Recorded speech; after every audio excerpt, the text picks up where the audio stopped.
ওং সাইরাম। বাবার মধুর অমৃত উপদেশ। একদিন মধ্যাহ্ন আরতির পর ভক্তরা যখন নিজেদের বাড়ি ফিরে যাচ্ছিল, সেই সময় বাবা নিজের অতি সুন্দর উপদেশটি দেন। তুমি যেখানেই খুশি সেখানে থাকো, যা ইচ্ছে হয় করো, কিন্তু সব সময় মনে রেখো যে তুমি যাই করো আমি সব জানতে পারি। আমি সমস্ত প্রাণীর প্রভু এবং সর্বস্থানে ব্যাপ্ত। আমারই উদরে সমস্ত জড় ও চেতন প্রাণীর উদ্ভব। আমি সমস্ত ব্রহ্মাণ্ডের নির্মাতা এবং সঞ্চালক। আমি উৎপত্তি, স্থিতি ও সংহারকর্তা। যারা আমার ভক্তি করে তাদের কেউ ক্ষতি করতে পারে না। আমার ধ্যান যারা উপেক্ষা করে তারা মায়ার বন্ধনে আবদ্ধ হয়ে পড়ে। সমস্ত জন্তু, জীব এবং দৃশ্যমান, পরিবর্তনশীল ও স্থায়ী বিশ্ব আমারই স্বরূপ। এই সুন্দর ও অমূল্য উপদেশ শুনে আমি তৎক্ষণাৎ দৃঢ় সিদ্ধান্ত নিয়ে ফেললাম যে এরপর ভবিষ্যতে নিজের গুরু ছাড়া অন্য কোনো মানুষকে সেবা করব না। তুই চাকরি পেয়ে যাবি।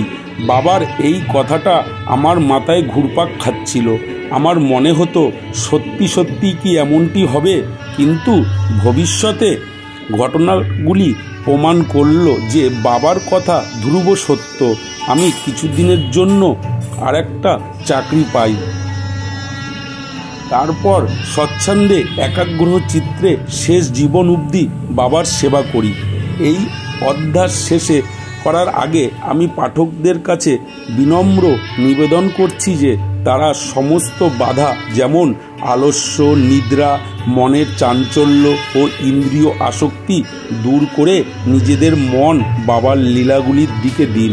অনন্য সাধনায় শ্রম ও সময় নষ্ট না করে সরল প্রেম দিয়ে এগিয়ে ভক্তির রহস্য জানুন।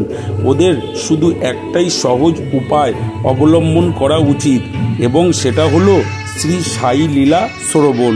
এর দ্বারা অজ্ঞানতার অবসান হয়ে মুক্তির দ্বার খুলে যাবে। অনেক স্থান ভ্রমণ করার সময় লোভী পুরুষ যেমন নিজের লুকানো ধনের জন্য সর্বদা চিন্তিত থাকে, ঠিক সেই রকমই শ্রী সাইকে নিজের হৃদয়ে ধারণ করুন।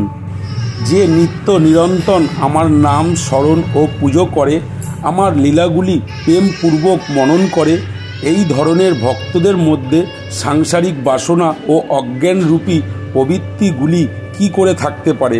আমি তাদের মৃত্যুর মুখ থেকে বাঁচিয়ে নিই। আমার কথা শ্রবণ করলে মুক্তি প্রাপ্ত হয়।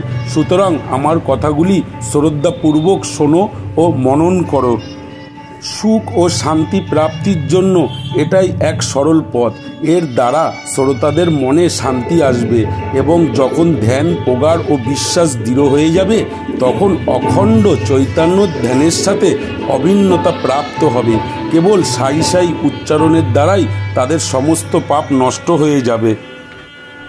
ভক্তরা, আমি যে কথাগুলো আজ আপনাদের শোনালাম, এটি সাই সচ্চরিত্র 3য় অধ্যায়ের পাঠ। ওং সাইরাম।